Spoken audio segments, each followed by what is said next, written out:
There we go. All right. Moment. This is Mike speaking. I received a message um via text message about the webinar. I'm not unfamiliar with why. Um, I don't think I'm enrolled. I'm supposed to be enrolled for you guys. Moment. This is, this is Mike speaking. I received a message via text Hold on one message second. about the webinar. Okay. Oh, yeah, it's optional, so it's just free information. So we're live. So you can stick around if you want to, or you can leave if you want to. It's up to you, Mike. Can I ask you what it pertains to? Is this have anything to do with Strayer, like my university, or what is it for? No, so it's in regards to trust. So I guess you had signed up for some information about wanting to know more information about a trust. No, I didn't. I mean, I'll stick around and hang out and see what you guys have to talk about, I guess, for a minute while I'm working, but Okay. okay, appreciate it.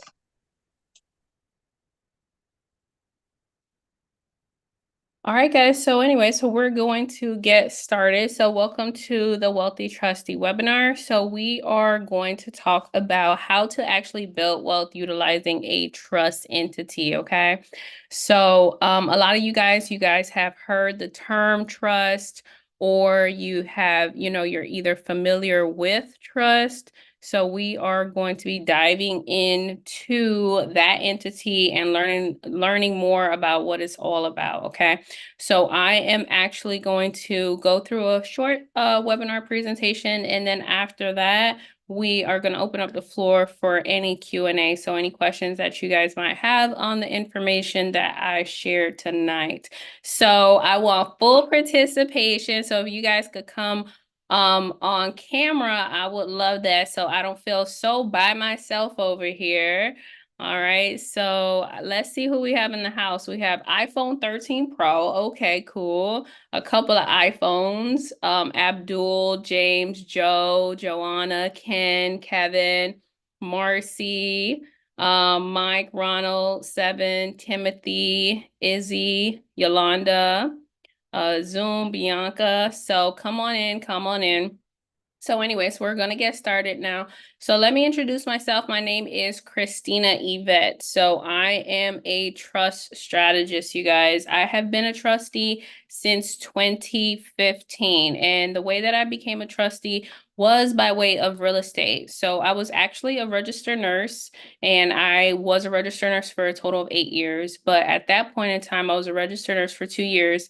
And I was living paycheck to paycheck. I was in the rat race, and I was trying to get off of that hamster wheel because I realized that I was actually spending more time with my coworkers than with my 1-year-old son at that time.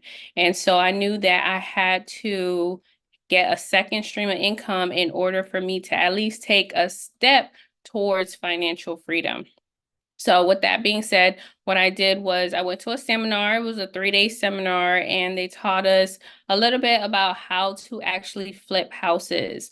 So I signed up for mentorship, and then at that point in time, I, began to get mentored by a local real estate investor over here. And so a couple months after the seminar, I bought my first property. And that property, he told me to put that property into a trust.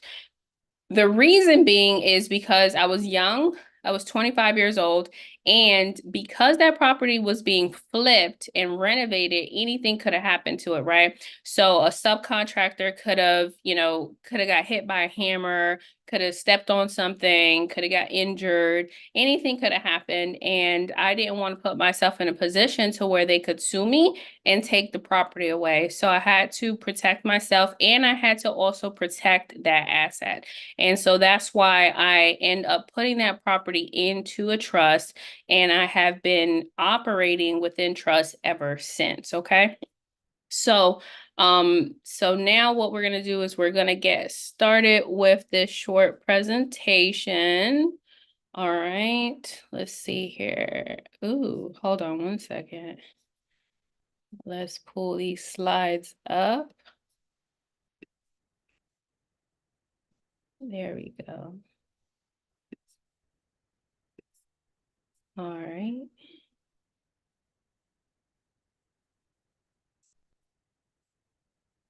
All right, so the first thing that we're going to talk about is what is a trust, right? So like I said, we've heard the term trust. A lot of us, we are either familiar or unfamiliar. And so a trust is an entity, you guys. So it is a living, breathing entity, just like how you are a living, breathing entity, so is a trust, okay? And it's pretty much out in society, it's seen as a natural person. So a trust can do anything and everything that you can do. So you as a natural person, if you could go out and buy a house, a trust could also go out and buy a house. If you can go build credit, a trust could also build credit. So there's no real limitation or restrictions on what a trust can do, okay? So it's an entity. It's kind of similar to an LLC or a corporation, how those are also entities, okay? So with this trust entity is actually a contract, okay? And with this contract, there's two sections that I want to tell you guys about. The first one is the declaration, okay? So with the declaration of the trust, that's where you're declaring what it is, and that is where you're declaring what it is not, okay? So you're declaring what it is, which means that it is a, private contract. It is a trust. And you're declaring what it's not. So it's not a joint venture, a partnership, a LLC, corporation, or any other type of entities like that, okay? So that's the first part. The second part is the actual indenture. So with the indenture, you guys are actually putting all the rules and regulations, or what we call provisions, inside of that. So that's what we call the governing body, okay? So anything pertaining to the trust is going to be inside of the indenture, okay? And so the indenture is super important. There's several different parts to this actual contract, or parties involved, okay? So the different parties that we have, the first one is the grantor. So the grantor is the creator of the trust. That is the individual who is establishing the trust for the benefit of somebody else. So who is that somebody else? That person or people or entity is the beneficiaries. Okay, so the beneficiaries are the inheritors of the trust. So in the event that the trust is terminated, all those assets need to go to somebody, or it needs to go to an entity, and that is who the beneficiary is. Okay, so they're going to be benefiting from the actual trust. They're going to be receiving distributions, and eventually they're going to own the assets that are inside of the trust, okay?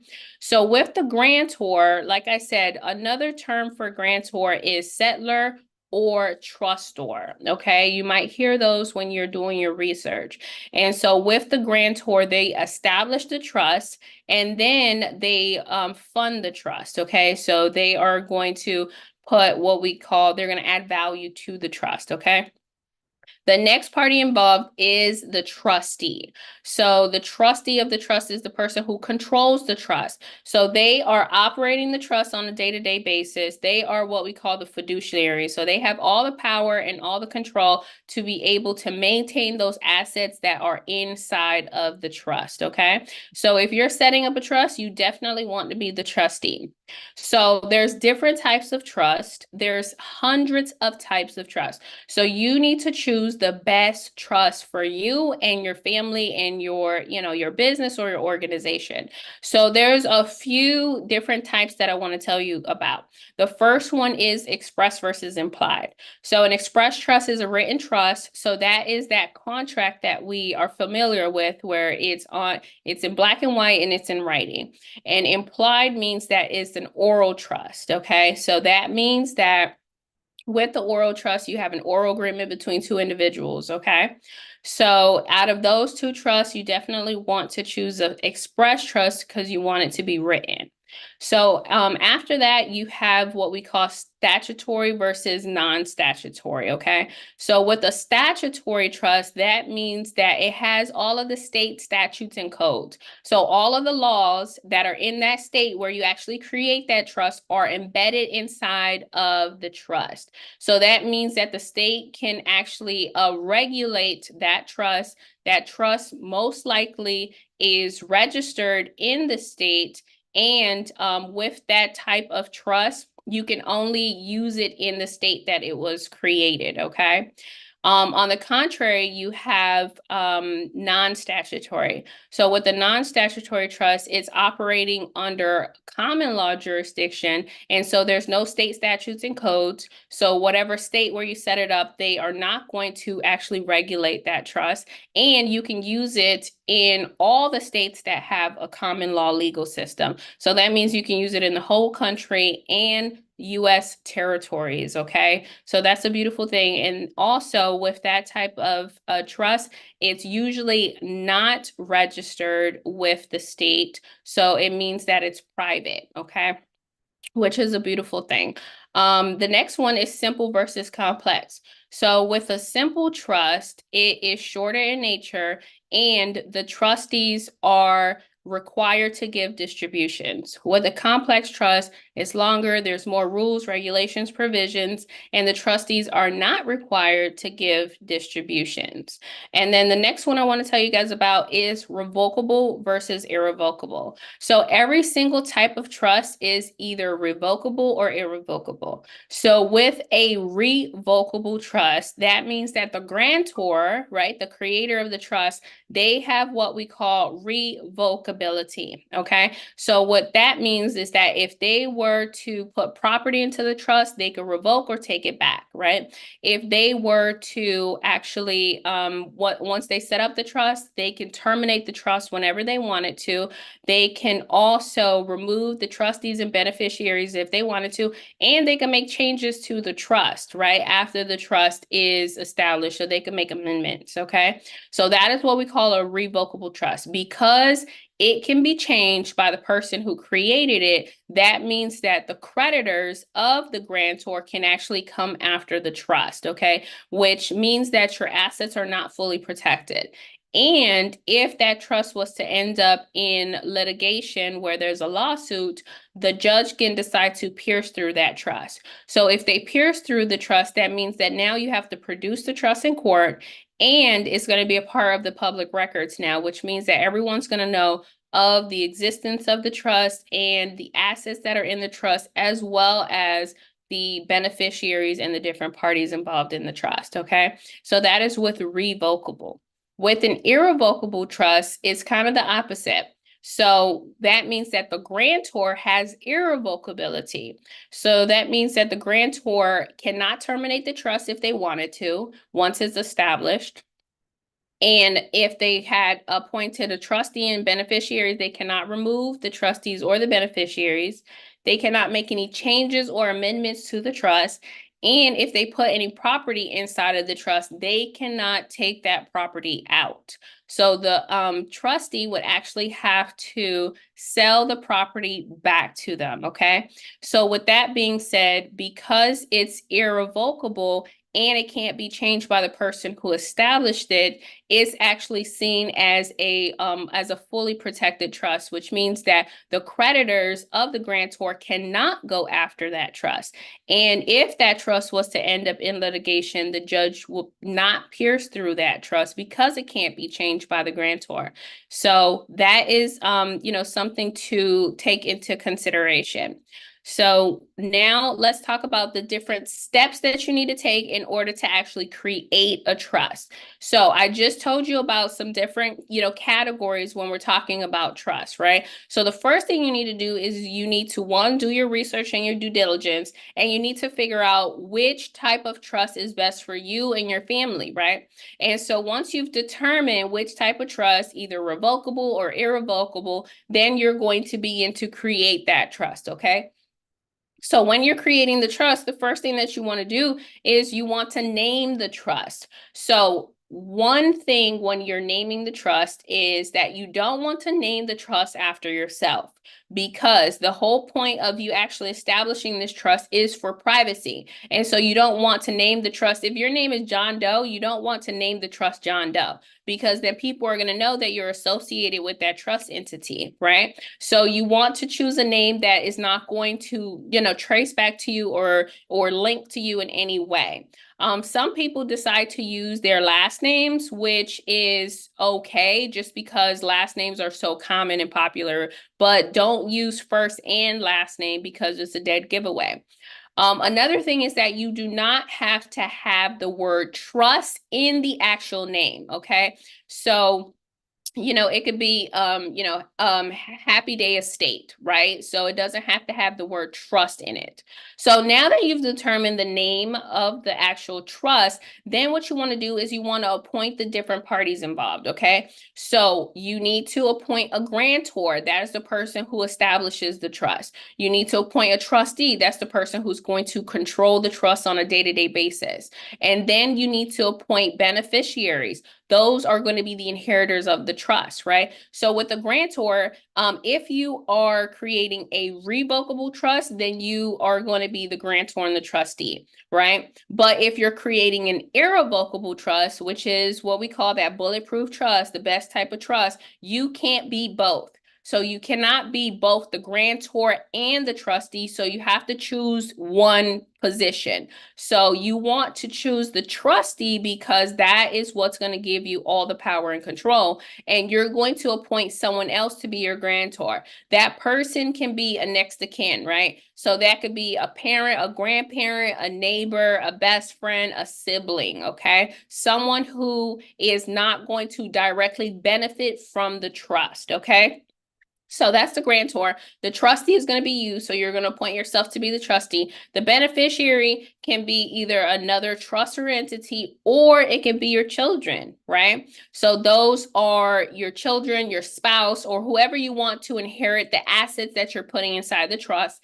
And then the last one is the successor. That is the successor trustee, which is the person who is going to take over after you.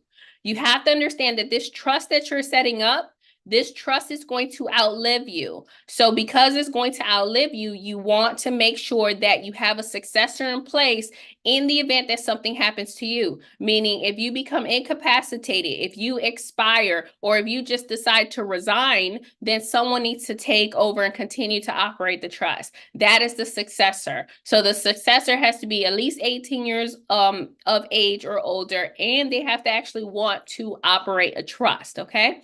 So next, after you're done after you're done figuring out the actual trust and the different parties, you're going to start to create the trust agreement, meaning you're going to put all of those rules and regulations, right? So what are the provisions that you're going to put inside the trust? An example is like spendthrift provisions, right? Meaning that you're going to, limit what the beneficiaries can spend the money on, right? Things like that. Or you can decide, what type of powers the trustees have. After you have created the trust, right, the actual contract, then you're going to notarize it. That is what makes the trust legal, okay? So it needs to be notarized by two individuals, the grantor and the trustee. Once it is notarized, it is legal, and you can start operating it immediately. So the first thing that you want to do is you want to open up a bank account for that trust. That's what we call the trust fund, okay? So you can open up this trust fund either with a traditional bank, with a credit union, with any other type of financial institution like a brokerage or anything like that, okay? And then from there, it could be any type of account, like a checking account, savings account, cash management account, money market account, things like that, okay? So now you're opening up this trust fund. You're going to provide them with a certificate of trust, which is proof of identity that the trust exists, and you're going to provide them with the EIN number for banking purposes. After that, you're going to start to transfer assets into the trust. This is the most important part, you guys, is you actually transferring the assets into the trust, because that is that is where your assets actually become protected. They are not protected if they're not inside of the trust, meaning that the trust actually owns them, okay? So what does that look like? Well, let's just say that you have, a house, right? And so this house is in your personal name. So what you need to do is you need to gift that house to the trust. And so you need to deed it over from your personal name into the name of the trust. And then at that point, you're going to submit it with the county. They're going to record the new deed. And now it's going to reflect that the actual trust is the owner of that property, okay? So that is what transfer looks like. And so now that that house is owned by the trust, it's the trust financial responsibility for that home, right? So anything associated with that home, meaning the mortgage, the utilities, any maintenance, any taxes, it's going to come from the trust fund, okay? So let's keep moving on. So now there's two reasons why you want to actually create a trust. One is for asset protection. Asset protection is extremely important. The second one is for privacy because you don't want everyone to know, your net worth. You don't want everyone to know what assets you're associated with, right? Because a lot of us, we are, easily searchable. We're all over the public records. And so you can just go down to the county website, you can do a property search, they could put your first and last name, and they're able to see every single property that you own in that county. So you don't want people to be able to do that, right? So what can a trust actually protect you from? It can protect you from bankruptcy, from divorce, from foreclosures, from heavy taxations, from lawsuits, and from probate. So let's talk about some of these, right? So let's talk about divorce, right? Divorce is actually a transfer of wealth, okay? A lot of people, they don't consider it to be that, but it is. And so because it's a transfer of wealth, it's actually a lawsuit between two spouses. And with that lawsuit or that divorce, everything that's in your personal name is going to be included in the divorce, meaning that 401k, that property, that checking account, that vehicle, even your debt, right? And so what can happen is that usually one spouse will end up with half and then the other spouse will end up with nothing or the other half. So the way that the trust can protect you is because if you have a trust and you have assets inside of that trust is separate from you. So the divorce is you, right? Or anything that's in your personal name. And because that trust is a separate entity from you, every single asset or money that's associated with that trust cannot be included in that divorce because that trust is separate, okay? So that's how it can actually protect you from, from an actual divorce, okay? So that is a position that you want to put yourself in. Another thing is heavy taxation, right? So a lot of us, we are giving away half of our income, right? Especially like if you live in California. I used to live in California and I used to give away half of my income.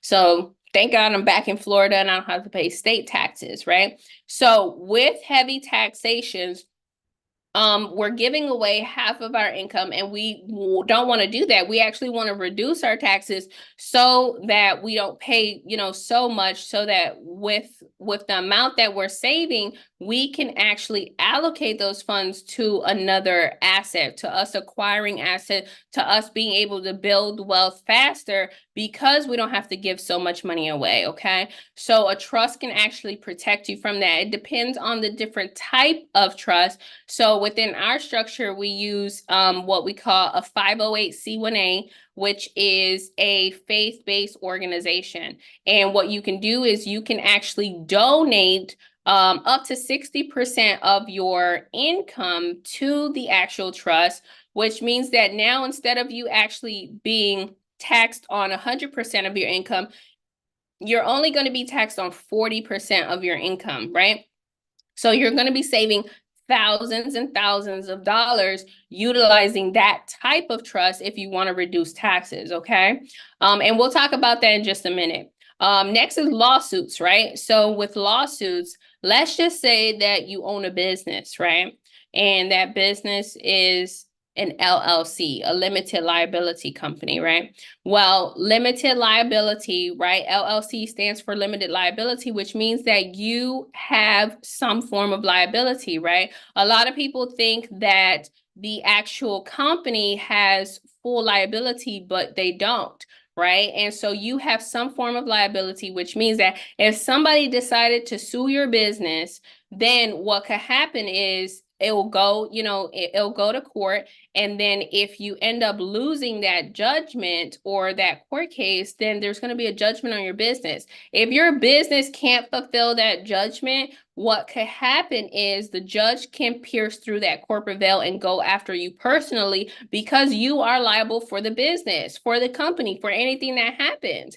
And so now, if the judge decides to go after you personally for that lawsuit with your company, guess what happens? That means that they can seize your assets. So your primary residence, they can seize it. That money that you have in the bank account, they can garnish it. Your W-2 income, they could also garnish it. So you don't want that to happen, which means that you actually want to protect yourself. So how are you going to protect yourself from this type of lawsuit?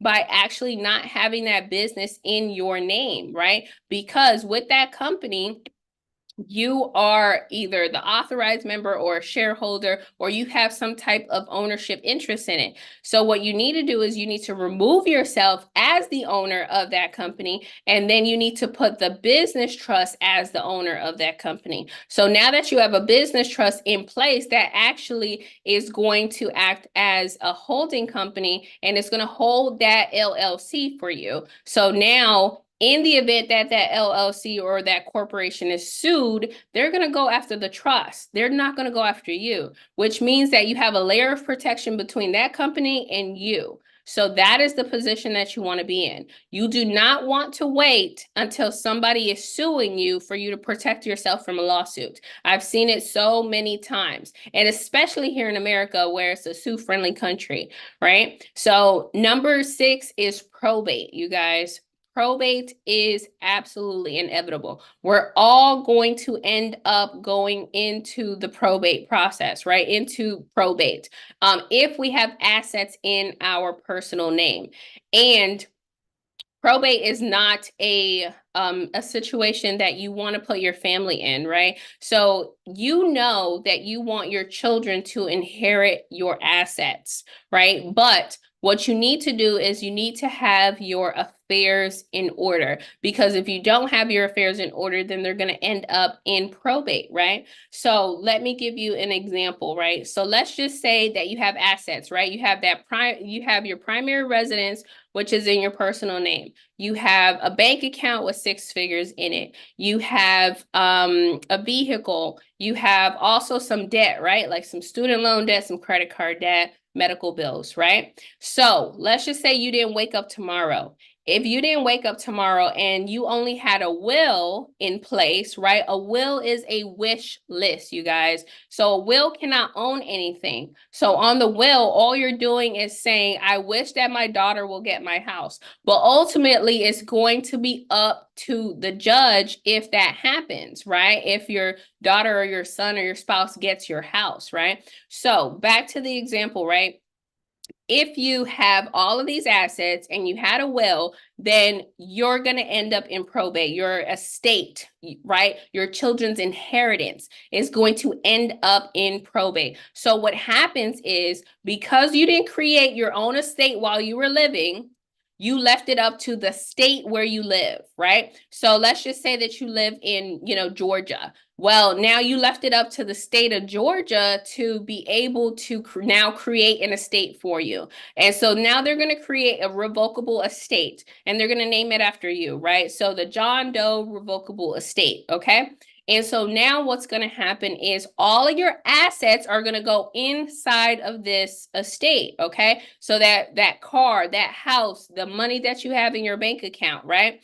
And that estate now needs to be represented in probate court. So now you're going to have a probate attorney, and it's going to be in probate court, okay? So the first thing that's going to happen is the judge is going to pay off all of your debt, right? So that 6 figures that you had in the bank account that you thought that your son and daughter was going to receive, they're not, right? Because the judge is going to pay off your student loans, your credit card bills, your vehicle loan, and any medical bills that you had, right?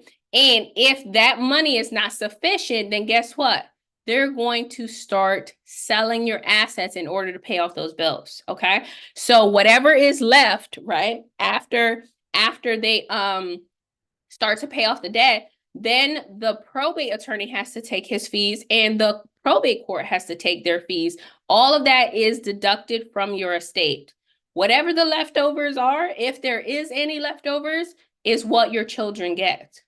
Your children get the leftovers. So you are going to be doing them an absolute disservice if you drag them through this probate process, right? Because you already knew that you wanted your children to inherit your assets, but you left it up to a judge that doesn't know your children and that definitely doesn't know who you are. And you don't want to do that. And so this whole entire process could be avoided if you create your own trust, if you create your own estate. So let's just say that you do have a trust, right? And you actually put all of your assets in the trust, right? So you created a trust, and now that house is in the trust. That bank account with the 6 figures is in the trust. The vehicle that's paid off is in the trust, right? And then you still have this debt, right? You got medical bills, you got student loans, you got credit cards. Well, if you didn't wake up tomorrow, guess what happens? Your family gets to grieve in peace. Why? Because they just lost the most important person in their life, right? And they get to grieve in peace because they don't have to go through the probate process. Probate can actually take a long time. I've seen it to where it can take 6 months. I've seen it to where it takes 6 years, right? And so you don't want them to have to go through that process. So if you create that trust, guess what happens? They don't have to do anything because everything's going to remain intact, because that house is going to remain in the name of the trust, and now the successor is just going to take over, right? And your children are the beneficiaries, so they're going to benefit from the trust and eventually have a possession over those assets once the trust is dissolved, right? But you want that trust to last generations and generations and generations, right? So they don't have to go through that whole probate process. And another thing is that that debt that you had when you died, that debt actually dies with you, right? So the student loan debt, the credit card debt, the vehicle debt, the medical bills, all of that debt dies with you because those creditors cannot come after your irrevocable trust estate, okay? Which is a beautiful thing. That's the position that you want to put yourself in, because a lot of us, we are talking about, generational wealth, right? We're talking about, oh, I'm creating generational wealth, and you're out here, you're making the money, and you are out here acquiring these assets, but you're not protecting the assets, and you're not leaving a legacy by having a trust and actually avoiding probate, right? So let's move on to the wealth building formula, you guys, okay? So this is the wealth building formula. This is what I recommend. We have 3 pillars here. We have structure, credit, and invest, okay? So with structure, what you want to do is you want to have multiple trusts within your structure, okay? Just like how you don't want to have all of your eggs in one basket, you don't want to have all of your assets in one trust. Because what is going to happen in the event that that trust is sued, right? Anything could happen. And so you don't want to have, all of your assets in one trust. You want to be able to spread it out. There's multiple trusts for a reason, okay? So let's start with the business trust, right? So like I said earlier, with the business trust, you can use it 2 ways. You could use it, one, as a holding company, right? So it's going to be non-operational, and it's going to be used in order to hold your assets, which is the other companies, the LLCs, the corporations, the nonprofits, okay? Or it can be used as a regular business. So it means it is going to be operational, where it's providing products and services out there to, society, okay? So with that being said, you can use this 2 ways. So let's just say that with the business trust, you're utilizing it as a holding company, and now it actually owns, it owns the LLC, right? So now that it's owning the LLC, what can happen is the money that's generated from the LLC, that money can pass through to the actual business trust, okay? And so now that'll actually cause a 0 tax liability for the LLC. Now all that money is inside of the business trust. And so what can now happen is you're going to do your regular deductions, like all of your operating expenses, okay? And so let's just say that it's $100,000, right? So a beautiful thing that I love about these entities is that you spend the money first and you're taxed on the leftovers, right? Whatever's left over, that's what you taxed on, right? Versus us as, individuals, how do they tax us, right? us as, 1099s and W-2s, well, they take the money, or W-2s, they take the money first, and then we pay on on whatever's leftovers. We receive the leftovers after they take the money, right? And so you don't want to be in that position, right? So you want to be in a position to where you are operating an entity and you get to spend the money first versus second, like how we normally do. So with that being said, if 100,000 is coming in, you're going to spend whatever it is in order to operate that entity. So let's just say that it's, 30,000, right? So now there's $70,000 that's left, right? So you will have to pay taxes on that 70,000. So a trust is taxed anywhere between 10% upwards of 39%, right? But the beautiful thing about a trust is that you can actually distribute that income to the beneficiary, and then you won't have to pay taxes on the income that you distributed, okay? So the way that we structure it is we have the family trust be the beneficiary of the business trust. So if that's the case, then that 70,000 then goes to the family trust. And now that that 70,000 is in the family trust, guess what we do? We spend the money first, and then we're taxed on the leftovers, right? So whatever it costs in order to operate your family, right? So you got kids' tuition, you got groceries, you got car note, you got mortgage, all of these things. So you get to deduct all of those things in order to maintain the family trust estate. So out of that 70,000, let's just say that it costs 60. So now you have $10,000 that's left. So you would have to file a 1041 and you have to pay 10% on that 10,000, right? Another thing that you could do is you could actually donate, right? So you could donate to your tax-exempt nonprofit, right? Which is going to reduce your taxes even more. So if you donate part of that 10,000 to the tax-exempt trust, then at that point in time, you may be able to bring your tax liability down to zero.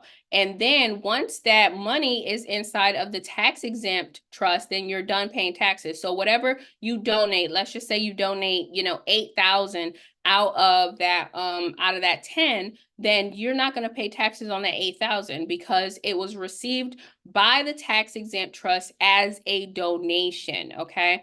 And so that's a beautiful thing, because now that you are operating this tax-exempt trust, right? That trust is actually exempt from paying federal taxes, but you could also qualify to be exempt from paying state taxes, county taxes, city taxes, property taxes, sales taxes, right? So that is a very powerful trust to have within your structure. So the business trust and the family trust are for-profit entities, and the tax-exempt trust, which we call or designate as a 508c1a, that is a nonprofit or tax-exempt entity, okay? So you want both within your structure, okay? So with that tax-exempt trust, right? So it is what we call as the only mandatory exception to not having to file for a 501c3. So normally you have a nonprofit. The nonprofit has to apply for tax exemption. They apply by way of a 501c3, right? But if you have a trust and that trust is designated as a 508, then it's mandatory, automatically exempt from not having to file for a 501, and it's mandatorily already exempt from federal taxes. Why? Because of the separation between church and state, okay? So this trust that is a 508c1a, it can be labeled as a church. It can be labeled as a faith-based organization. It could be labeled as a ministry.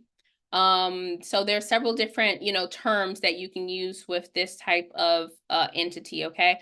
With the faith-based organization, it could be faith in anything, right? So it could be faith in the universe, in water. It doesn't have to be religious. It could also be educational, okay? So just keep that in mind. So that's it for structure. Let's move on to credit, you guys. All right, so now we're in the second pillar, which is credit. So with credit, two things. One, you can qualify for grants, right? And so those grants is money that you can use for the faith-based organization. And that money, you could also use it for, like, any money that comes into that faith-based organization, you could use it to acquire real estate, right? You could use it for to acquire other businesses. You could also use it to have other forms of investments like stocks, bonds, things like that, okay? The second thing is credit, right? So with the business trust, you're going to get an EIN. That EIN, you can build business credit with that EIN, which is absolutely beautiful, right? It's the same credit that you're building for a corporation or LLC. You could also build it with a business trust. So if you're building it with a business trust, now you're putting yourself in a position to where you can leverage two credit profiles. You can leverage your personal credit, but then you can also leverage this business credit from the business trust that you are establishing, right? And so once you start to build this business credit, businesses get higher lines of credit, which is what you want to tap into. But then you're going to put yourself in a position to where you're using OPM, other people's money, right? That is how you're going to build wealth, by using the bank's money in order to acquire assets. So what you're going to do is you're going to build up this business credit with the business trust, and you're going to get, credit cards, 25,000, 30,000, 50,000. You're going to strip those credit cards and you're going to use it in order to buy assets. So I'll talk about that in just a moment, but this is the power of you being able to leverage a business credit profile, okay? Let's move on to invest so I can tie it all in for you guys. So with the third pillar is invest, okay? So with these investments, right? With these investments, there are a couple of assets that I recommend, right? So one asset is a cash value life insurance policy, particularly an index universal life, right? And then the other one is real estate. So those are my two favorite assets for you to acquire with the trust, okay?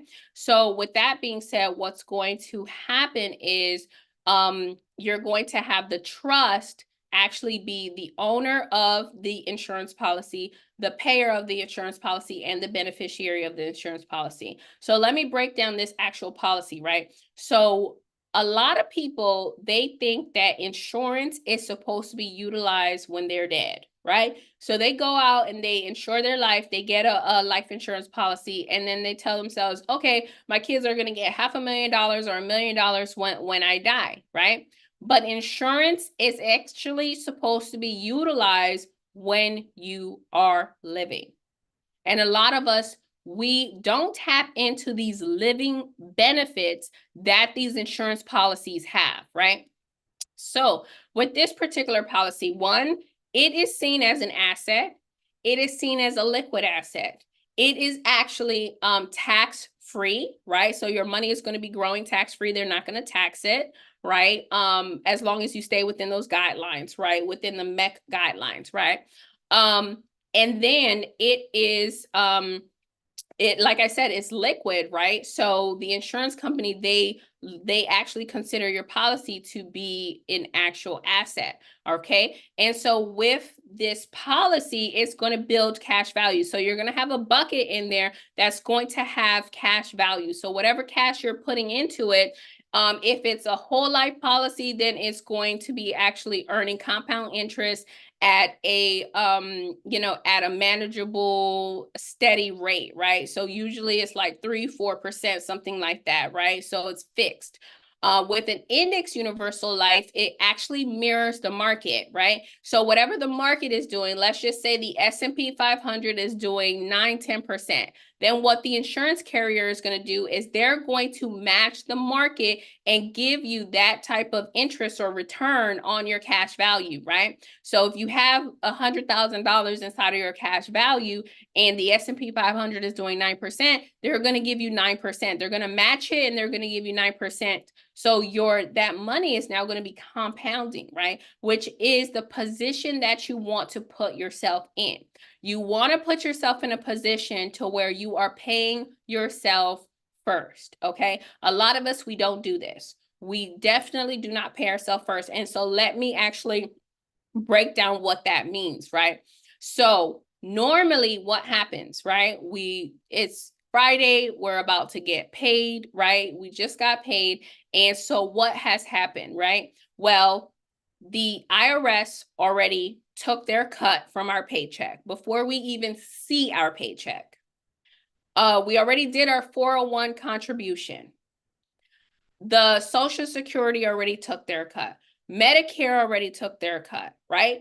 And after all of those deductions from our money, we get the leftovers. So the leftovers is direct deposited into our bank account. That money goes straight into where? Chase, Wells Fargo, which is not your bank. That is somebody else's bank, right? One of these bigger banks.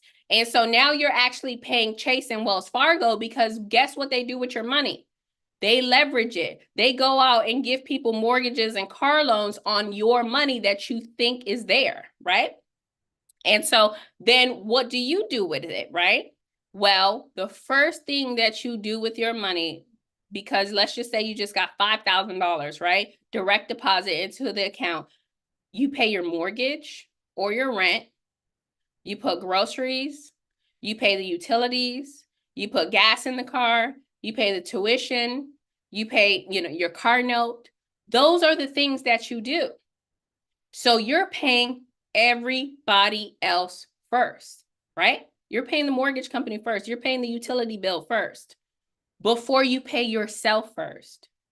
You are not going to build wealth that way. You have to have a mindset shift to where now you're going to put yourself in position or your family in position to where you're going to pay yourself first. And the way that you're going to do that is by way of the cash value life insurance policy. All right. So what you're going to do is that $5,000 that was just direct deposited into your bank account, instead of you paying the mortgage or the rent or the utilities or the car or the gas, you're going to funnel that money into your policy, into the IUL, into the whole life, right? So now you just made a payment for your policy, right? Your insurance policy. Your cash value just went up by $5,000, right? So now that $5,000 is sitting inside of your cash value in your policy, and it's going to be earning compound interest, right? So it's going to be making 9–10% because it's going to be mirroring the S&P 500, right? So that's a beautiful thing. Another thing is, let's just say that the S&P 500 dips, right? It's like at negative. It is risk-free because the lowest you can make is 0. It's never going to go down in the negative, like -2, 3, or anything like that, okay? So that's a beautiful thing. All right. So now your 5,000 is sitting inside of the cash value, earning 9–10%, right? But you need that money in order to pay your rent. You need that money in order to put food on the table. You need that money in order to put gas in the car for you to actually be able to go to work. So what's going to happen is you're actually going to collateralize it. So you're going to borrow against your policy, right? Against that cash value. Remember, the insurance carrier sees your policy as an asset. So what they're going to do is you're going to request a loan. That loan, that money is going to come from the insurance company's reserves. That money is going to come from their pocket, not from your cash value pocket, right? So what's going to happen is they're going to look at your cash value and they're going to see, oh, okay, John has, $5,000 in here, so he can qualify for $4,900. And so now what they're going to do is they're going to issue you a loan for $4,900, and they're going to direct deposit that, right, ACH, into your bank account. And then guess what you're going to do? Now that you've paid yourself first, now that your 5,000 is working for you, earning compound interest, and they have deposited the 4,900, guess what? Now you can pay your mortgage. Now you can buy your groceries. Now you can put gas in your car and be able to commute to work, right? Because you've already secured your wealth by putting into your cash value, okay? Now, The loan that you receive, remember, the fund, they didn't touch your 5,000. Your 5,000 is working inside of your policy, okay? So it was their 5,000, right? So now they've issued you a loan. That loan doesn't need to be paid back. Why? Because that loan is going to be taken from the death benefit if you decide that you don't want to pay it back. It's not required for you to pay the loan back, okay? So that is the position that you want to put yourself in. And like I said, these are assets, okay? So you have your cash value life insurance policy, which is a liquid asset, and you have your real estate, which is the tangible asset, right? It's going to be owned by the trust. The trust is going to be the payer of the policy, and the trust is going to be the beneficiary of the policy. Just in case anything happens to you, that death benefit is going to the trust fund. We'll talk about that in just a moment. Let me touch on real estate before we keep going, okay? All right. So with real estate, right, you want to put yourself in the position to where the trust is actually sustaining itself. Okay. You don't want to be pouring in your W-2 income into the trust, right? You want the trust to have its own assets, produce its own income. That's how you're going to build generational wealth that actually lasts generations, okay? So with that being said, let's touch on real estate, because with real estate, a trust can take out a mortgage. A trust can take out a home equity line of credit, okay? And what you want to do is you want to be able to tap into that, right? So you're going to acquire a real estate investment loan. That is called a debt service ratio loan, right? With the debt service ratio loan, all you have to do is provide bank statements. So that means that you opened up that trust bank account, you're depositing funds into that trust bank account to show that the trust has income, and now it has proof that it has income so it could qualify for a mortgage. All right, so now that trust is going to qualify for a mortgage for this investment property, okay? With this investment property, with that loan, they're going to give you about 80%. So now you need to come up with 20% down payment. Where is that money going to come from? Well, let's rewind back to the second pillar where we was talking about OPM, where we was talking about using other people's money, where we was talking about leveraging business credit. That is what you need to do, right? So you had already established business credit for that business trust, and now you have credit cards, 25,000, 30,000. What you're going to do is you're going to strip those credit cards. So let's just say you got 2 credit cards, 25,000 each, that's $50,000. You're going to strip those credit cards, right? And what are you going to do with the money? So now you have $50,000 liquid cash from you stripping the credit cards, right? The first thing that you're going to do is you're going to funnel that money into your cash value life insurance policy. So that 50,000 is going to be deposited into your policy. Your cash value is going to go up by 50,000. It's going to be earning compound interest now on that 50,000, right? But then you're going to borrow it out because you need it. So you're going to borrow it out from the life insurance company, right? From their reserves. So now they deposit that money back into your account. So now you're going to use that money a second time, right? So it's already working inside of your policy. So now you're going to put that 50,000 back to work. That's how you build wealth. And you're going to use it as a down payment for real estate. You're going to use it as a down payment for that investment property. That 20% that you need to come up with, that's the 50,000, right? So now you got a mortgage for 80%. You use credit cards for 20%. That's 100%. So you literally did not come out the pocket because you decided to use OPM, other people's money. You decided to leverage the credit from the trust, right? So now you have that investment property, right? So now you are cash flowing, okay? You have cash flow. That cash flow is income for the trust. But before that cash flow hits the trust, you're going to deposit it inside of the cash value, borrow it back out, pay back that credit card, and pay your mortgage, and whatever is left over, that's your cash flow, right? So That's the position that you want to put your trust estate in. That's the position to where now you're building wealth that's actually going to last generations. So these two assets, the insurance policy and the real estate, is what I recommend that you guys acquire initially for your trust, okay? So let's move on. You need to put yourself in a position to where you own nothing but control everything. I'm going to say it again because it's so vitally important.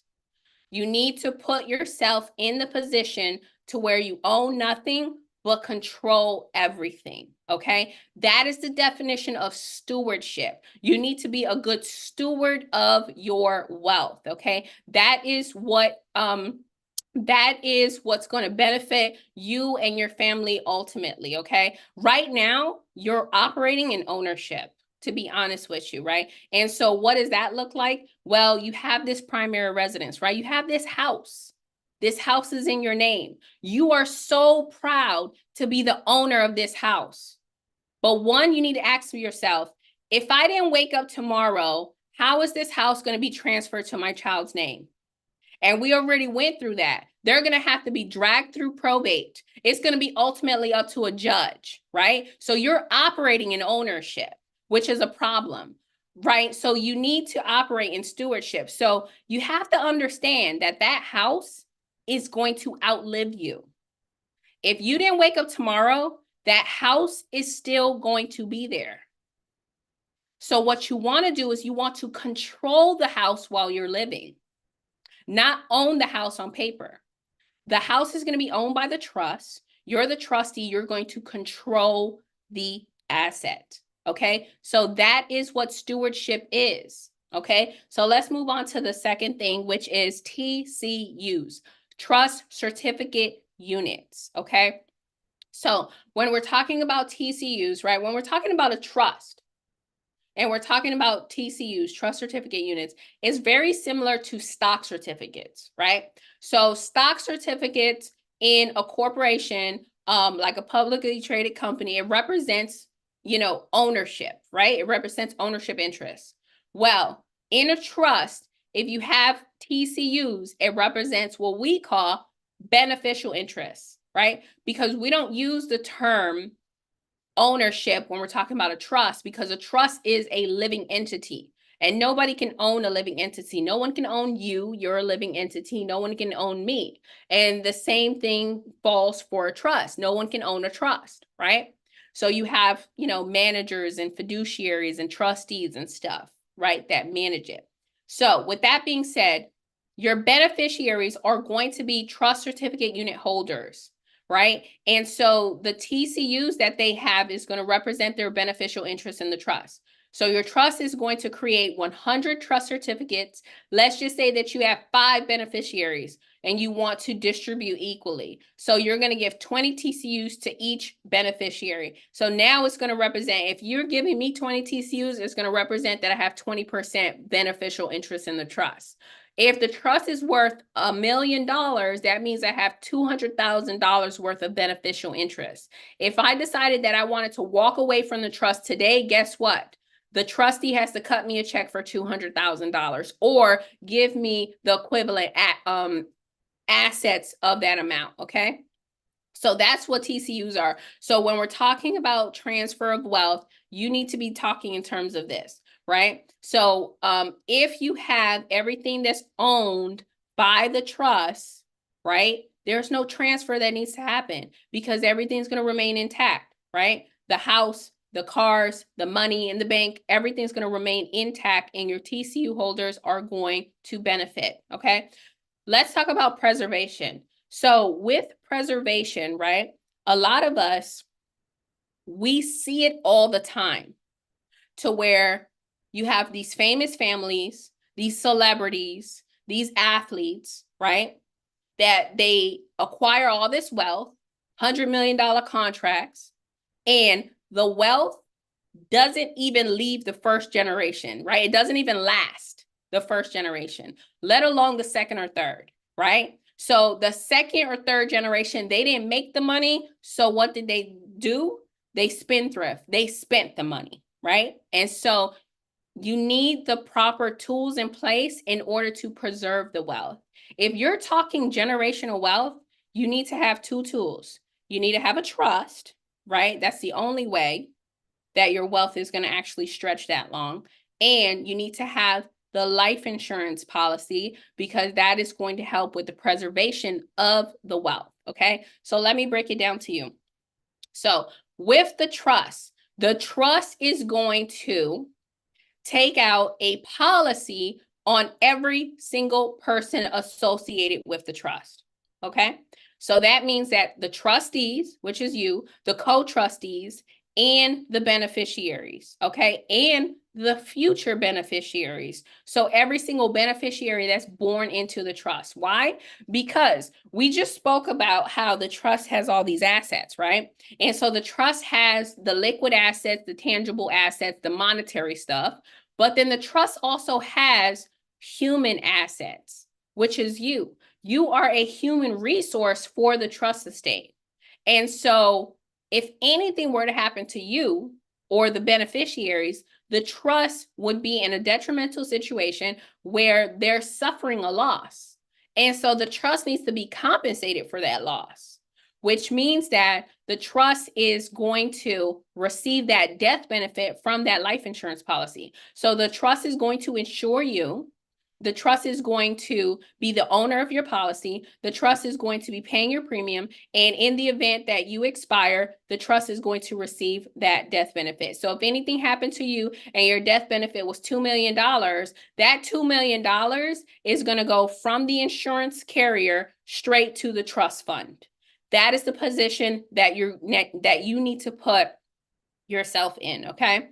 So with that being said, the trust is going to do that for every single person associated with the trust, right? We said even the future beneficiaries. So let's just say you have a beneficiary born into the trust. Once that baby is at least 15 to 30 days old, the trust is going to apply for an insurance policy on that beneficiary. You've heard the term trust fund baby. This is exactly what it is, right? This is exactly the entire principle of generational wealth. When that baby is born, we put an insurance policy on that baby. That baby is now a trust fund baby, a beneficiary to this trust estate, right? So now the trust is going to be paying the premiums, and that policy is going to be building cash value. You're building wealth with the insurance policy from the beneficiary, okay? So let's say fast forward into the future, right? That beneficiary is now 18 years old.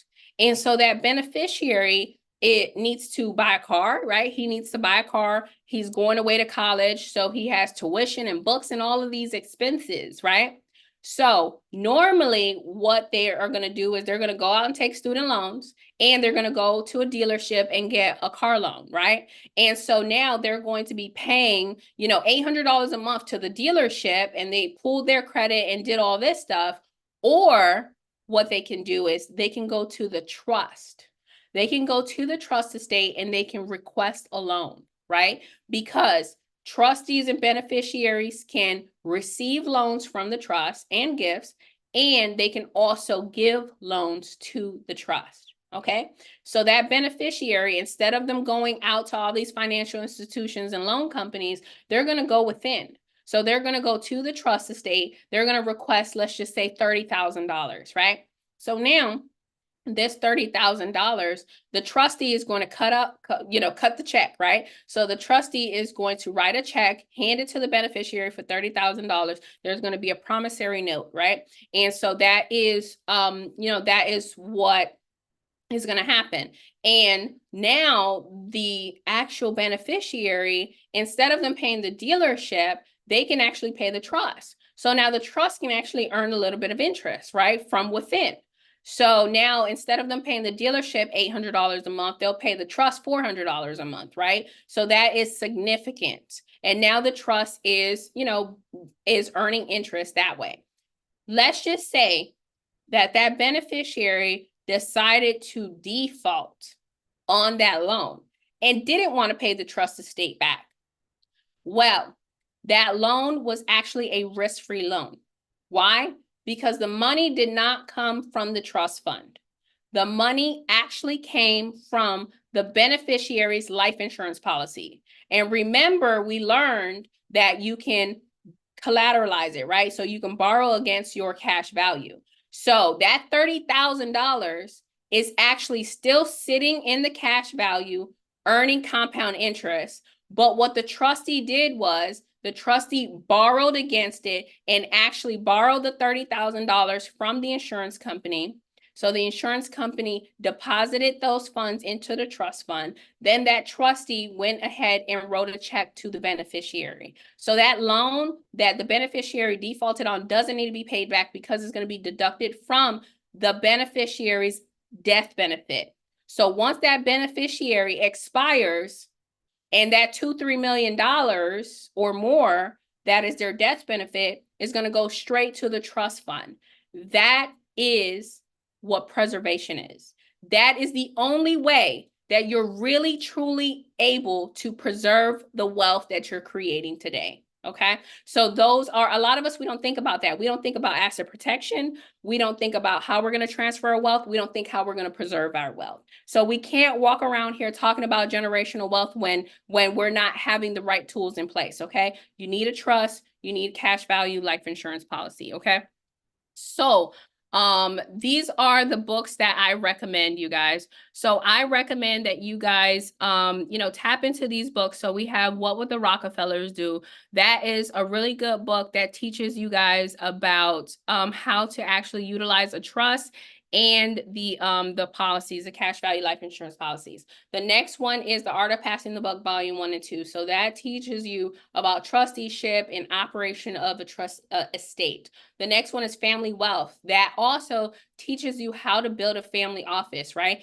Because you need to be operating your family like a business, right? You need to have regular meetings. You need to have an organization chart where who's in charge, things like that. And then the last one is the Complete Book of Trust, which teaches you about the different types of trust, right? Because you need to do your due diligence and choose the right trust for you and your family, okay?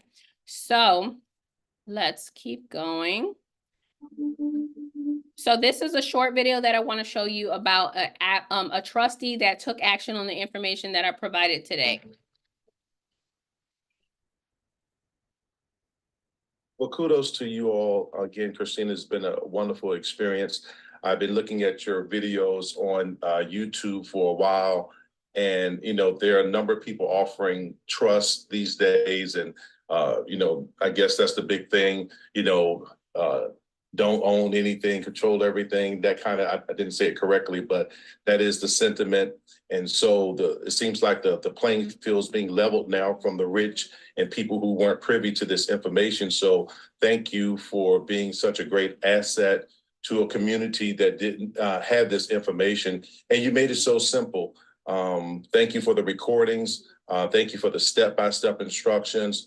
Things that we can go back and look at. So we do appreciate you, and thank you, Mondo. All right, guys. So take action on the information that I provided tonight. We have the opportunity to work together. So I do have a program, and inside of my program, you can learn how to do all of this step by step, right? Just like he said. So the first thing is you could either do it yourself, right? So I have 3 offers here. You can either do it yourself, and that is with our course. So our course has 42 video modules where you can actually watch the videos and you could download the templates. So the 3 trusts that I recommend within the wealth building formula is the business trust, the family trust, and the tax exempt trust. You have access to all 3 templates to where you're going to customize these trusts to you, your family, your organization, your business, okay? So what you're gonna do is you're gonna download the templates, you're gonna watch the video trainings where I break down every single paragraph of the trust, and then you're gonna start customizing and setting it up yourself, okay? You have lifetime access to the course, and you have all the ebooks. So the books that I just recommended, you get them in ebook version, right? Some of these books are extremely expensive, over $600, $700, $800, right? So you get them in ebook version, and then you also get resources. The resources is everything that you need in order to operate your trust, which means that you actually get, if you want to transfer assets, you get the templates, right? So you get the quick claim deeds, you get the business purchase agreement, you get the bill of sales for your vehicles, right? If you want to open up a bank account, then we give you those, right? If you want to file taxes, we give you those documents, right? If you want to have a board meeting for your trust, we give you the templates, right? So you need those in order to efficiently operate your trust estate, right? And then the other thing is the Facebook community. It's all about community, you guys. And so our Facebook community has almost 300 people in it, and they're all trustees, right? They're all trustees and individuals that have already gone through what you're about to go through, that have already set up their trust, that already set up their trust fund account, that have already transferred their assets into the trust. And so you could use them as a resource, and you can ask questions in there. So the Facebook community is phenomenal. And so with the course is $997. The second option is done with you, right? So the course is independent, so you don't get any assistance, but you get to ask your questions either email or, Facebook community, stuff like that. The second option is done with you, where we do it together. So we show up on Zoom, and it's a week long, right? So it's Monday through Friday. So on Monday, we actually set up the business trust together. So like I said, I break down every single paragraph. I'm super thorough. So we set up the business trust together on Monday, and we end with Q&A. On Tuesday, we set up the private family trust together, and then we end with Q&A. On Wednesday, we set up the faith-based organization together, and then we actually become ordained ministers so that we can benefit from that tax exemption. On Thursday, we start to learn about business credit. We establish the business credit for the business trust together. We do our board meeting so that we can open up our bank account, and then we document on the promissory notes how much we're going to fund our trust fund with. And then on Friday, we actually transfer assets. So if you have a house, we do the quick claim deed. If you have a car, we do the bill of sale. If you have a business, we do the business purchase agreement and the amendment with the Secretary of State. And then we end off with infinite banking, you guys, where you learn about how to actually set up these policies. So my partner, Marvin Mitchell, he comes on. He has 18 years of experience as a financial advisor. So he'll come on and educate us on these policies, okay? And how to actually build up that cash value, and how to actually have it, be owned by the trust, right? So you learn all of that stuff in the workshop, and you still get access to the course, okay? So you get both. And with the workshop, you actually get lifetime access, okay? So you get access to the recordings from, February, from January, and all of last year. And then you get access to all of the live workshops, right, for life, okay? And all of those recordings. So, and you also get that sense of security that, one, your trust is being set up the right way. And another thing is the Q&A, right? So for you to be able to do it in a group setting, you get to tap in with other individuals that are doing this simultaneously with you, but then they are asking questions that you did not even know that you wanted to know. So it's super powerful. The workshop is $2,500. And then the last one is where you get private sessions, you guys. So it's actually individualized. So you get that individualized support. I help you set up all three of your trusts, and then you still get access to the workshop and the course, okay, and the Facebook community and all these things. So the private sessions are for individuals who, their structure is a little bit either complex, they have multiple businesses, they have multiple assets, things like that. And or they just, their schedule is demanding, they don't want to do it as a group, things like that. So the private sessions are $10,000, okay, and you get extended support. So you get to choose whichever one that works best for you. And for the people who are exclusively on this call, right? So we have over 40 something people. So you guys actually get a 20% discount, right? So you can use the code TRUST20 for the next 24 hours, and you are able to tap in and actually get it for 20% off. So now what I want to do is I actually want to show you guys what a trust looks like, and then I want to show you guys what the actual course looks like as well, okay? So give me 1 second. Let me pull that up.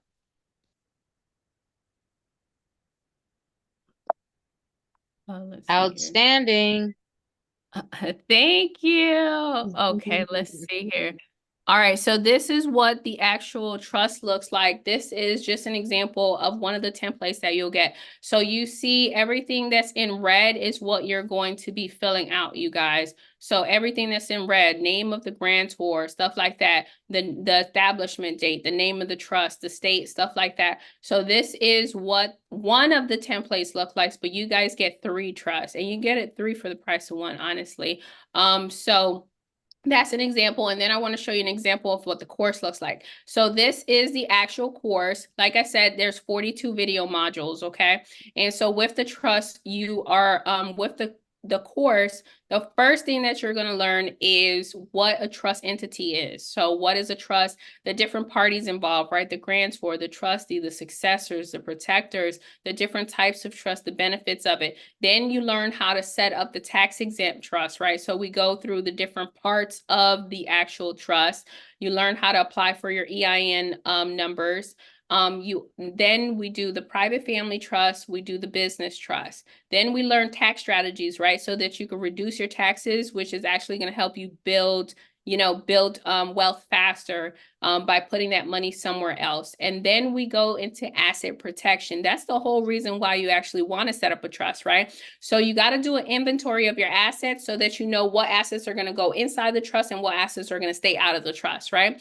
And then from there, you are going to learn how to create your bank account, how to create a brokerage account so that you can get securities like stocks and bonds, or maybe transfer. And then you learn how to transfer your house, your car, your insurance policies, your businesses. You learn how to do board meetings so that you can actually operate the trust. How many times have we seen it to where people are operating entities like corporations and LLCs, and they're not doing board meeting minutes, and they're, not having the right paperwork? So then we're going to go into wealth creation. This is where we're going to break down that wealth building formula, okay? So the first thing that you're going to do is you're going to build credit. After you set up your trust, you're going to build credit. You're going to build credit with the trust. Then once you have tapped into that credit, you're going to utilize that credit in order to get investments and assets. So you're going to learn how to do trust fund. You're going to learn how to invest in index funds. You're also going to learn how to do infinite banking with the insurance policies. And then lastly, you have all the resources. These are all the documents that you need in order to operate your trust. And then you have all of the ebooks that I had mentioned earlier, okay? So that is what the actual course looks like. And you definitely want to take action on the information that I'm providing you guys today, you guys, because this is going to put you in the position to where you are breaking generational curses. You're building wealth the right way, right? If you don't have any tools for preservation, like the cash value life insurance policies that I was saying, if you don't have any tools on how you're actually going to protect these assets, then it's not going to happen, right? And I want you to put yourself in a position to where you're changing the trajectory of your life, right? Of your kids' life, of your kids' kids' life. And they're going to thank you. They are going to thank you. Let's see here. All right, so what I'm gonna do is I'm actually going to see, Marvin, do you want to say a few things? So I'm going to introduce you guys to Marvin Mitchell. He is my partner, so he's the one who teaches you guys about the infinite banking. So I know I went over some of the stuff, so I don't know if he wants to say a few things. Let me see, let me stop here. Yeah, let me, I'll talk. if you allow me to share my screen really quick. Yeah, absolutely. Go for it. Okay, so Marvin has been a financial advisor for like 18 years now, and he is like the GOAT when it comes to this information. So he teaches you guys how to become your own bank, and he shows you what you need to do for these, in order to build cash value with these policies, right? So this is how you are actually going to be building wealth, right? And so I'm going to drop his link in the chat so that you guys can tap in with him, because what he's about to share with you guys is so life changing. And that's what you came here for. You came here to learn the blueprint of how to actually build wealth the right way. Let's see here. Let me check the Let me chat. share my screen again. I Uh, changed is it computers. working? Let me try. Hold on. Okay. Okay. So what I'm gonna do is number one, let me tell y'all why saving in a life insurance policy is so important right now, because not only is it important to have the liquidity, the use and control of your money, it's also important because we got a big threat that's on our hands right now that we have to avoid, and we gotta try to avoid as much as we can with the combination of the trust and also the life insurance. And that threat is taxes. So before I really start talking about this, can we put some fireballs in the comments for Christina, for how excellent she always does everything with excellence when she does these types of presentations. She is the GOAT when it comes to setting up the trust and making those things happen the right way. I have witnessed it. I've talked to several different estate planning individuals. Some are experienced vet type of attorneys that don't know nearly as much as Christina knows about the trust. And the fact that she allows you to get into her program so extremely inexpensive. Like we're talking about what, $2,500 for 3 trusts. I'm telling you, that's worth $45,000. How do I know? Because I paid it. $45,000, and I regret it because I didn't meet Christina before I ended up getting my trust. And actually, I'm about to have her redo my trust because her trusts are better than the trust that I paid the $45,000 for. So now that I got that out of the way, let me show you all just a couple of things really quick. I want to talk about taxes and tax history really quick. So let me share my screen. So this shows you the history of taxation in our country. We're going back to 1913. And what you can see is that there are several different types of tax brackets, higher tax brackets that we've been in. You'll see in the 1913, the highest tax bracket was 73%. Then we'll see that it was 63% in 1933. We had the Great Depression that made it go up 78%, then up to 94%. But what I want you to understand is that, look, in 1941, the highest tax rate was 81%. That means if you made $100,000, they would have took 81,000. But of course, that's over 5 million. You might be thinking, well, nobody's making over 5 million. But look at the next year. The next year, tax rates went up to 88%, but the income threshold went down to 200,000. Now, anybody over making $200,000 is going to get taxed at 88% on anything over 200,000 in just 1 year. See, this is what the government can do. They not only can change the tax percentage, but they can also change the tax threshold, which means how much money that it takes you to make. So if you take a look at this right now, we're only at 35, 37% at the highest tax threshold. But if we look at the average tax rate is 56.76%.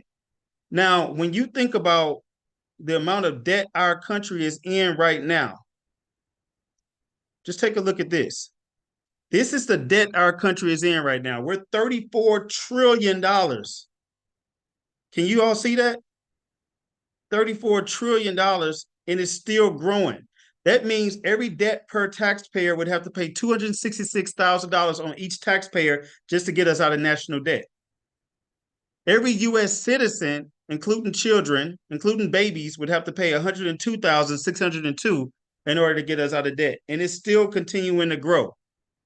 Our government is not managing the money correctly, and a downside to that is we're going to have to pay for it. In fact, the government has already said they're going to increase tax rates in 2026 if we do nothing, right? The Trump tax cuts actually cut tax rates, but it expires in 2026. And if the government does nothing, they automatically go up. And the government is pretty good at not doing anything. So with that being said, you all, we have to plan not just our investment accounts, but we have to put our money into the right tax structure. So when we think about tax structure, let me go back to this. Okay. All right, cool. So when we think about tax structure, you all, there are essentially three different types of, let me share my screen again, sorry. There are three different types of tax structures. You got a taxable structure, you got a tax deferred structure, and you got tax advantage structure. Now, taxable structure, this is going to be the kind of structure that if you have money saved inside of a brokerage account or inside of a savings account, understand with that kind of structure, you're getting triple taxed, right? You've already paid taxes on that money from your job or your business. Then you have to pay taxes on dividends. You got to pay ordinary taxes on that every single year. They're going to give you a 1099. And then when you sell it, you have to pay capital gain taxes. Tax deferred, this is money that's in your 401k or your IRA that you've been paying taxes. You're deferring that money on your taxes, but when you take it out, they're going to charge you taxes on your highest tax bracket at that particular time. So even though you might save a little money at the beginning, you're going to pay a lot of money later, and the government can control when you take that money out and how much taxes they charge you. Then you have tax advantage. This is money that you put money into it. It's completely tax-free. This is where the life insurance comes in. It's going to be tax-free withdrawals. It's invisible to Social Security taxation, and it's going to grow compounded as if you never touched it, right? This is why we have to think about diversification when it comes to the tax structure as well.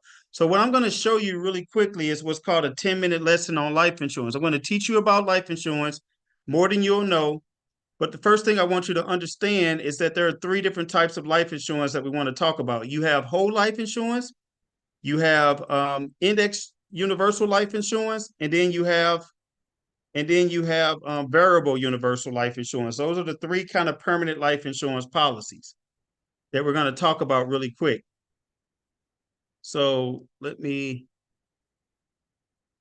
show you these. I'm going to go over this really, really quickly.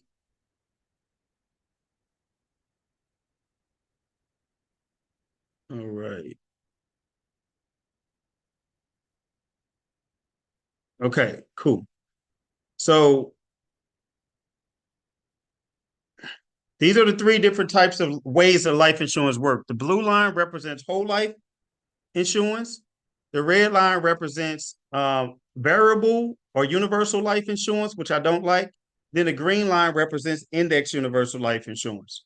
So the thing about the blue line, that's going to be whole life insurance. So whole life insurance is going to grow at a fixed rate. Typically, it's about 5 or 6%. The benefit on whole life is that it goes up every year. It never goes down. We know it's going to go up every year. The downside is it doesn't make as much money. The reason why a person would do whole life, if it's properly structured, is that they can borrow from the policy quicker. Typically, you can borrow from a whole life in about 30 days, sometimes a little bit less, but typically about 30 days. So if you're looking to put money in and borrow from it quicker, then you can get the whole life. The downside is that you're going to be missing out on some of your long-term gain. I have whole life, but I also have index universal life. The red line represents variable universal life. I don't like these because it's actually in the market. As you can see, the market can go up and down and up and down and up and down. If the market goes down, then it can actually cause that policy to lapse. Some of you have heard of life insurance policy that has lapsed. In my opinion, you should never get a life insurance policy that has the ability to lose a lot of money in value, which is why I typically like the green line. The green line represents like index universal life.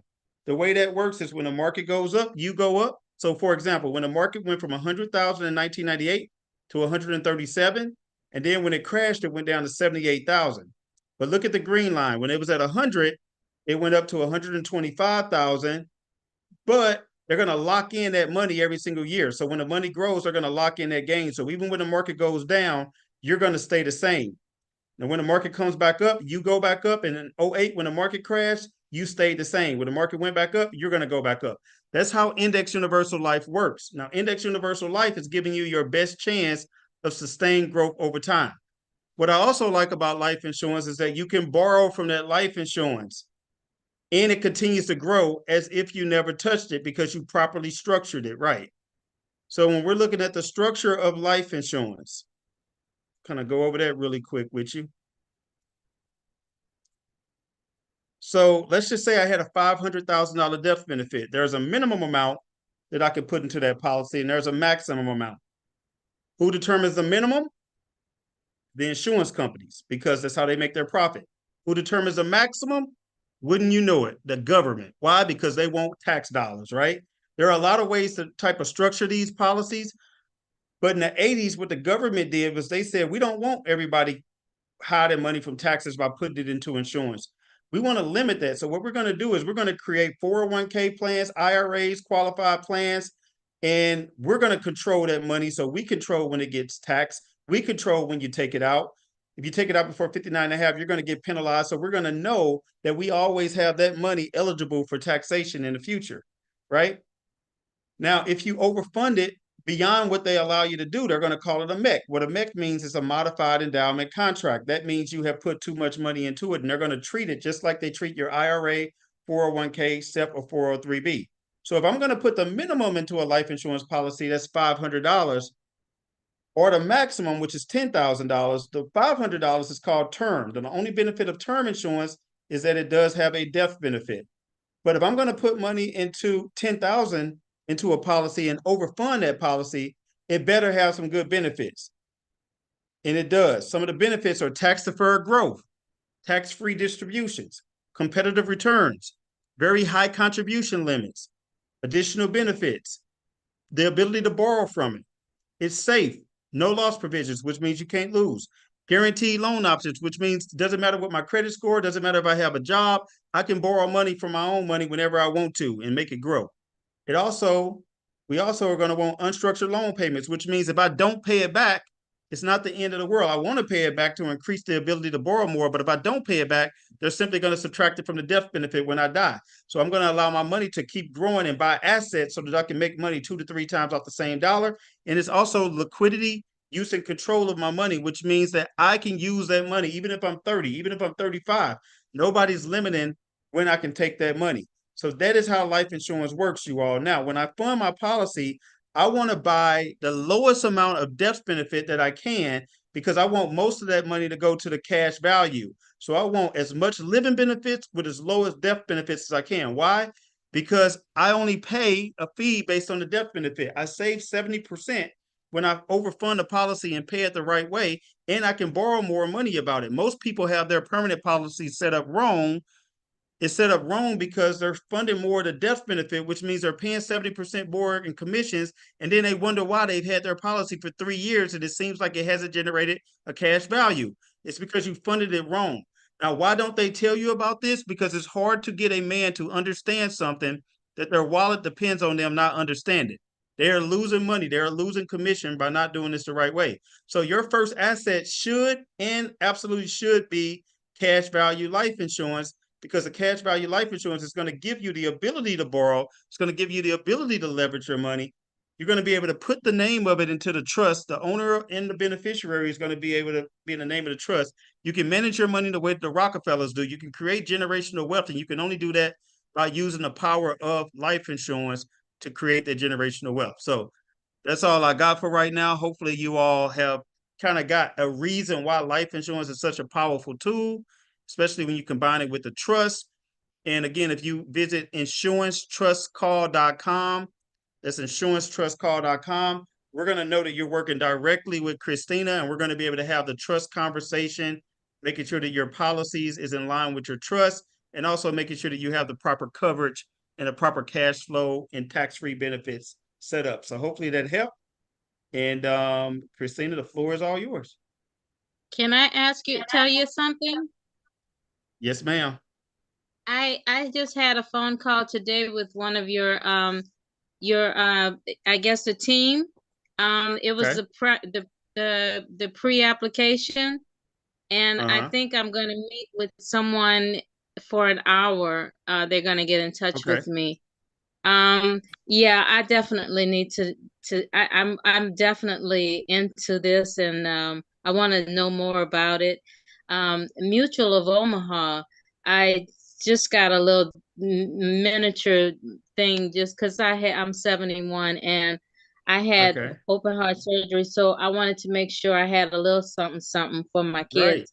So I got a little $4,000 policy, and it Okay. is cash value. So I'm all into this. I'm really in tune to what you guys are saying. I'm happy I met Christina because now she's led me to you.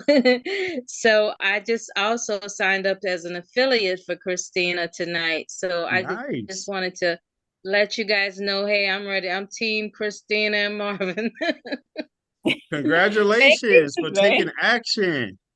That's a perfect example, you all, is that it's Yeah, not too late. You got so much yeah, energy. When you said you're 71, I could not believe. Did you? 71. Maybe I heard you wrong. Did you say 51? I'm 71, but I feel at least 45. That's amazing. Congratulations. I love that energy. But I need your type of energy but now. I'm broke up like 85. I love it. You Appreciate know, you, and I'm glad that you're having that meeting with my team and that everything is going. yes. The Yes, system I is working can't out wait. for you. I can't Got wait. you. And I'd advise everybody to at least look into you guys and sign up because I've tried trust and I've tried this. I've been on this journey for at least 7 years, and I have not found anyone who is as detailed, who is cost effective. I mean, it's a no-brainer.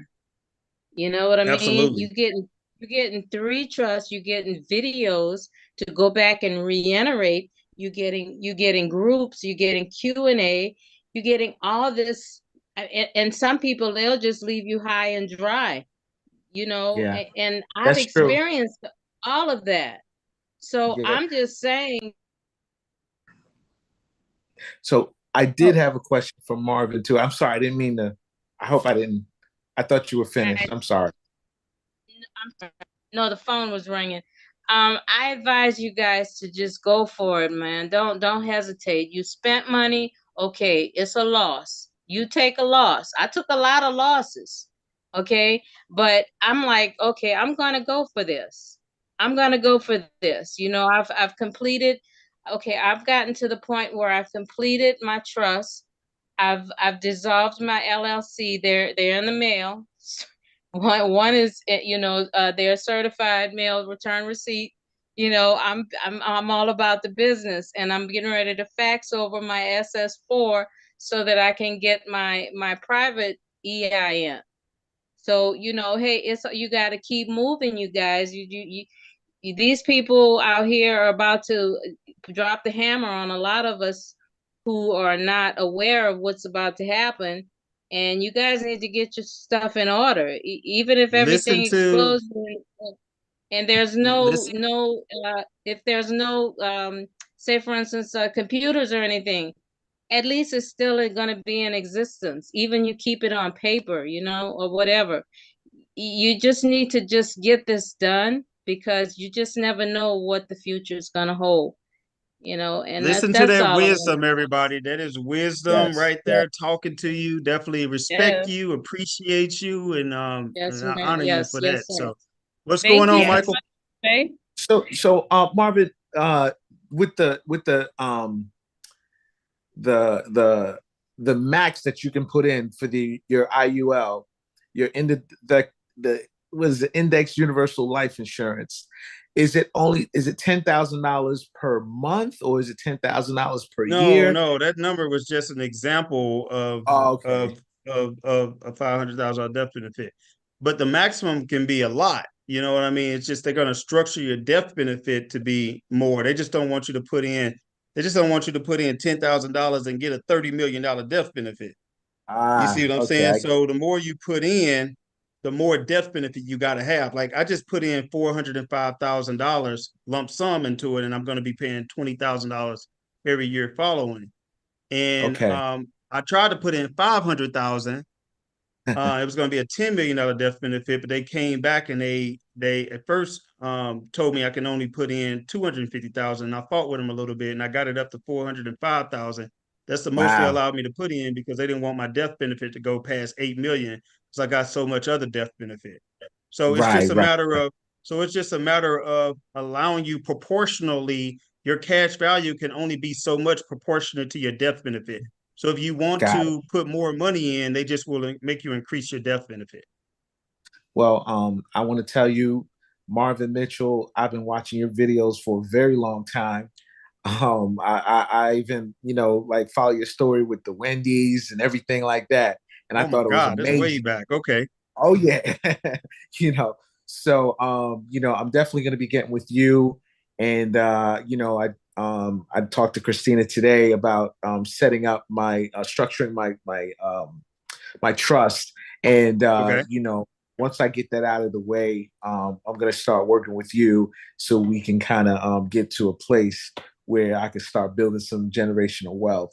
The I the love it. other one other question that I had, and I think this might be for Christina, but how do I prevent? How does it like how am I not commingling funds when I'm using the monies from the one trust to pay for the other one when I take out the loan after putting all of my payment in. I'm still learning, so I apologize for not fully getting that part No, yet. you're good. Christina can answer that. Yeah, absolutely. I mean, so one thing that a lot of people are confused about is that it's three separate entities. So you need to have three separate bank accounts, okay? So whatever funds are associated with that particular trust, you're going to be moving funds inside of that particular bank account. When you're moving like money inside of a policy or taking it out, what you can do is if you have any personal expenses, right? So that's where you get into commingling, right? Where you are using trust funds to pay for a haircut, right? So if you need trust funds, what you need to do is you need to issue yourself a loan. You need to take a loan for the money that you need personally, right? So if you need personal funds, you're not going to use the trust fund, bank account or anything like that or debit card. So you're going to take out a loan for whatever it is, $1,000, 2,500, whatever it is, and then you're going to use those funds personally so you can avoid commingling. And then the other thing is just good record keeping.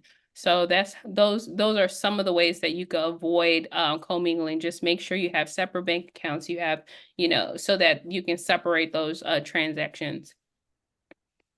Okay, that makes sense. And then I guess I got to have a stellar CPA as well. I don't, I don't know if you Yeah, guys. yeah, and we're associated with a good CPA that does that does trust. So once you get into the program, then we'll provide you with all those resources. So you're not Excellent. alone and you don't have to be nervous like, "Oh my God, I got to figure all these things out." No, we figured it out for you. So, yeah. Well, I'm excited. I'm excited. Yeah, we're excited too, Michael. We're so excited that you are going to, pull the trigger and join the program. So thank you. And it was a pleasure Excited talking with you too. earlier today. Yes. Yes. I'm excited. All right. So is there any other questions? Do I have any other questions for me, Yeah, for Marvin? You guys can raise your Christina, hand. You can come off I have mute. a Okay. question, Hey, Christina. Timothy, how are you? I'm fine. How you doing? Wonderful name, by Great. the way, too. That's my mother's name. Oh, Um, yeah. Great. for the corporate credit, who is actually the guarantors or the guarantees to build corporate credit for the trust? Oh, so you could be a personal guarantee. So we have a funding partner. His name is Brian Dorsey, and he helps you with that. So what you want to do is you can either build your business credit. If you don't want to be the personal guarantee, then you have to build the credit from the ground up. So you got to start with your net 30s. You got to work your way up to having, 10, 15 trade lines and have the trust, profile sustain itself. If not, then you can build the credit faster by being the personal guarantee. And so it's the trustee. The trustee is the responsible party for the trust. So they're the ones who are signing, everything and has everything to do with the business credit. Okay. Is there any way to, if you already had existing businesses, to have them as guarantees, or it wouldn't work that way because that's a good No. trustee. Yeah, Okay. so no, so it depends on the financial institution, but I've never seen one business personal guarantee for another. I haven't seen that, so I'm not sure, but like I said, like we provide you with all the resources. So you could get with Brian, he'll be able to help you get to that point. So he guarantees that you can get anywhere between 50, 100, 150 up to 200,000 in business credit. So that's his specialty. But no, I've seen it to where you actually need a living person in order to be a personal guarantee for a business. Okay, all right. And I have one question for Marvin, man. Why you ain't had Christina in the P2P family, man? I understand you can't keep all the greatness in there at once. Huh? She actually is. She's been Oh, is it? Well, I she didn't actually see it. is. Well, She's been maybe teaching. I got in too quick then. I was in a year and a half back. Yeah, she got in about what was it, about 6 months October. ago, Oh, October. so And I I've been moved too and she's quick. been teaching. Okay. Nah. And I appreciate it, Timothy. No, she's been teaching. I've added that to what we do. So absolutely. The trust is super I important. So appreciate y'all. Keep up the good work. I thank appreciate you it. for being a pioneer though, Timothy. I appreciate you, man. Always much love for that. Yes, sir. All right. All I'm right, proud of Timothy is you. the advocate. I love it. I love it. All Yeah, right, I'm proud next of up, you. yeah. I'm proud of you. I'm Thank very you, proud of you. I mean, I'm Miss sorry. I'm just gung ho. I'm so happy I found y'all. Compared Miss. compared to the stuff that I'd have been through, you just don't know. I am so tickled pink, you know? Yeah. The thing about Nah, like me and Marvin is that we package it together. You don't have to go find a piece here or a piece there. Yeah, So like, it's a one-stop yeah. shop. You can just That's what get I'm talking everything about. you need. Yeah. All Awesome. right, It's and next how do very thing. you say this name? Is it Yawa? Or I know I said that wrong. Eleni, Yahweh? Elenia, Elenia, There's no way. Hold on. Yeah, Elania? Elenia. No, not you. I'm Uh-huh. talking about the name up here, Oh, the the next one. Oh, the next Yahuah. person. Oh, Yeah. Yahuwah. Say your Oh, name again. It's Yahuwah. Yahuwah. Okay. Yahuwah. What's going on, Yahuwah? I got a question. Is there a time frame or stipulation on how fast I can move the money in and out of the Moving in and out of what? I'm sorry. I think you inside said of you can an use out the of the IUL. IUL? Oh, yeah. So yes. So the IUL, I have both. The IUL is one of my favorites because it has more growth potential. But when you put the money into the IUL, you want to wait about 13 months before you borrow against it to allow it to really accumulate. But the benefit is it's going to grow faster, and then you can keep borrowing from it and putting it back and borrowing from it and putting it back as many times as you want. The whole life is going to get you lower returns, but that's the one that you could typically borrow from quicker, like within 30 days, after 30 days. But again, you got to really think about that because 1 year is not that long in the grand scheme of things because some of you put money into 401ks and had to wait 30, 40 years before you touch the money. So we're really talking about making sure that you think long term when it comes to this. Um, but either way is fine. Like if I'm looking to make a quick business decision, like a quick real estate deal, I might get the whole life. But if I'm looking to say I want my money to accumulate more, I'm gonna borrow from it later, but it's gonna accumulate faster, then I'm gonna go with the IUL because it's gonna be much more growth in it in the long haul. So that's my answer to that, Yahoo. Okay, because I'm trying to figure out how to do this. I got an idea, but it's just the time frame stipulations. Because say you're sitting on $100,000. What if you was to take and split that into two credit cards of 50,000, strip those, throw them into one IUL, then pull it back out that IUL, do two more credit cards, put it into another IUL, and then you pull it back out that IUL to put back on the first credit cards, and then after that, you ended up paying All them right. back, and then you So strip it again to do a third IUL. and then pay back the second one, and you repeat the process. I like where you thinking, but let me tell you, I wouldn't do that. I'm gonna tell you why. I see where your mind's going. In that case, if I could put the money into the IUL, take it right back off, why won't I get the credit and then just because here's why. When you first put the money into the IUL, then or the whole life or whatever, and you go borrow against it, you're not going to be able to get 100% of what you put in right away. Even after 30 days, more than likely you're going to be able to borrow about 75 to 80% of the money that you put in there. So then you're on a hook for that other 20% with a high interest rate credit that you got into it. So if it was 100% limit, then that's I think that's why they made that rule to keep people from doing just that. Now, if you want to find ways to leverage it and use credit cards, I do that all the time. But what I do is I use a credit card and I turn that credit into cash.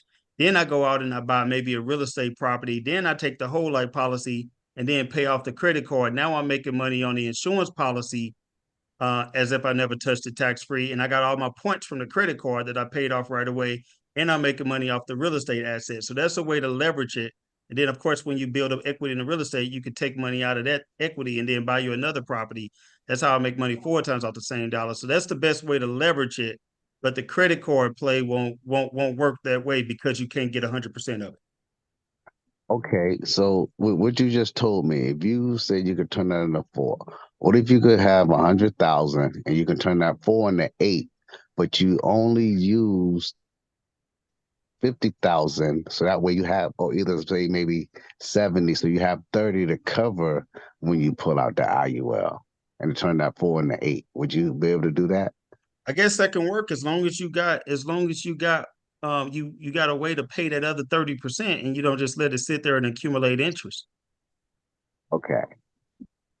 That's what I'm trying to figure out. I'm Because trying to if you figure out how to don't, do it's gonna backfire on you because if you leave it in there, now you paying whatever the credit card charges in interest on the 30,000. So it's just that that's the only thing I would be careful of if you were doing that. But I I'm get about where to you're get a going. consultation.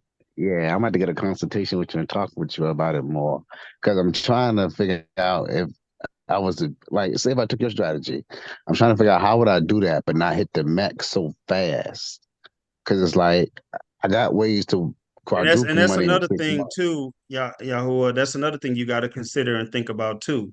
If you funding a policy with like $100,000, and you just did it one time, that's a single premium, so that's going to turn into a mix. So they're going to want you to fund that thing for at least 5 to 7 years, at least, in order to avoid it being a mix. So, for example, if I'm doing my policy, I put in $9,000 in a year.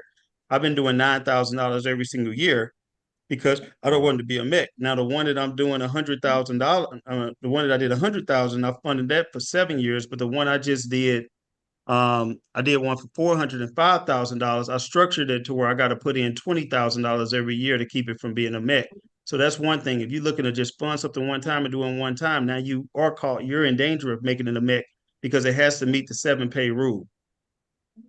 All right, so what do I do if I run out of people for IUL policies? You said what do you do? What for IUL? If I run out of people, like say you get close to the max and then you have to do another IUL and another IUL, but then what if you run out of people? Is No, there you don't avenue have I to run can out of take? people. It could just be you. You can get multiple policies. It don't have to be on somebody else. Oh, so it ain't no cap on how many policies I do. No, I got 6 policies myself, and I just got my 7th one. I'm waiting for the approval. Okay. That's what I was worried about. You got up to like 10, 15 policies. They be like, hold on, you're doing Yeah. something, we had It's to cut not you one off. policy per person. You can get as long as they keep approving you, you can keep getting policies. Oh, all right, cool. I had to set up a consultation to pick your brain a little bit more. I don't want to take Absolutely. up too much Appreciate you, bro. time. Thank you. Thank y'all so much. You're welcome. Click Absolutely. the link in the chat, okay? InsuranceTrustCall.com. Next, we have Omar.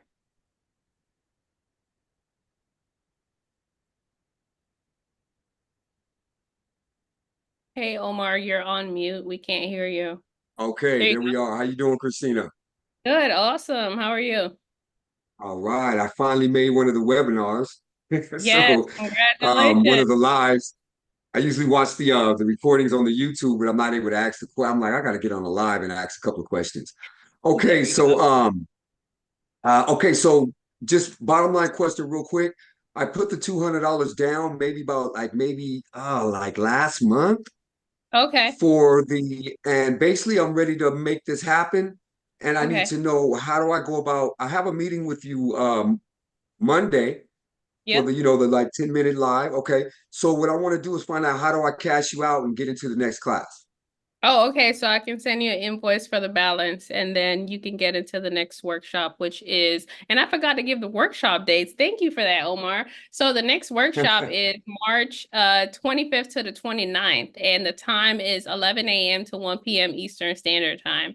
So if anybody wants to get into the workshop, you definitely want to do that. Another thing that Omar brought up was you can actually put a deposit. So if you want to secure the 20% off today and you can't pay in full, then what you could do is you can actually put a $200 deposit, and then you can pay the balance when you're ready to either get into the course or into the workshop. So the link is inside of the chat, and I'll go ahead and put it again. But that's a good question, Omar. So yeah, I'll be able to send you an invoice for the balance and then you'll be paid in full. And then from there, you'll have access to the course and then to the upcoming workshop.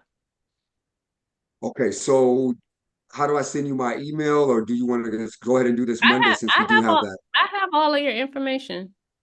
I Oh, have your okay, okay, all I right. have your contact information. So I'll go ahead and email you. All right, I appreciate it. Thank you. You're so welcome. Marvin, I'll be there to see you too, sir. Appreciate you, sir. Marvin, how you doing? Appreciate you, Omar. All right, I'm man. blessed, man. I'm ready to make it happen. So step by step, and I thank you guys, man. You guys are a blessing. Appreciate it. You are following the right person. Christina is amazing. I'm glad to be attached to that so I can help you. Yeah, I almost went and cashed out one of those 25. I think he was charging 50 grand. And I was ready to, I was ready to make, and then I ran into Christina. I was like, hold on, pump your brakes. Three? Yep. Oh, wow. Come on now. Yep. So yeah, here we go. Here we go. Thank you. Yes, congrats, Omar. I'm excited for you. All right, do we have any other last questions? Any other last questions? I do. I I do. Oh, go for it, Michael. With the workshop now, I know I work during the day, so I just realized the times are 11 a.m. until 1 p.m. How can I get the workshop? Are you going to do the work? Would I be able to do the workshop at a later time? Oh, yeah. So you have lifetime access to the workshop. So you can do every Okay. single workshop that we ever have. So you can get into Okay. April, May, June, July. Like we have them once a month. Usually it's either the third or fourth week of the month. And then they're recorded as well. So you have access to all of the previous recordings from all the previous workshops, as well as the one that you're going to be attending this month. And then Yes. whatever you watch the recording, you implement what you learn. And then after the workshop, once you have already went through the workshop, then you set up a one-on-one call with me. I'll review your documents. We can go through structure, and then you'll be ready to legalize your trust and start opening up those bank accounts and moving those assets. Perfect. Perfect. Okay. Thank you.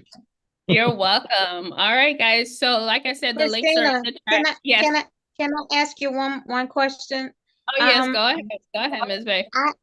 I have two of my trusts ready to go to send to you, but I need to know one thing. Do I have to put the personal items on there, or can I put that in after they're notarized? How does that work?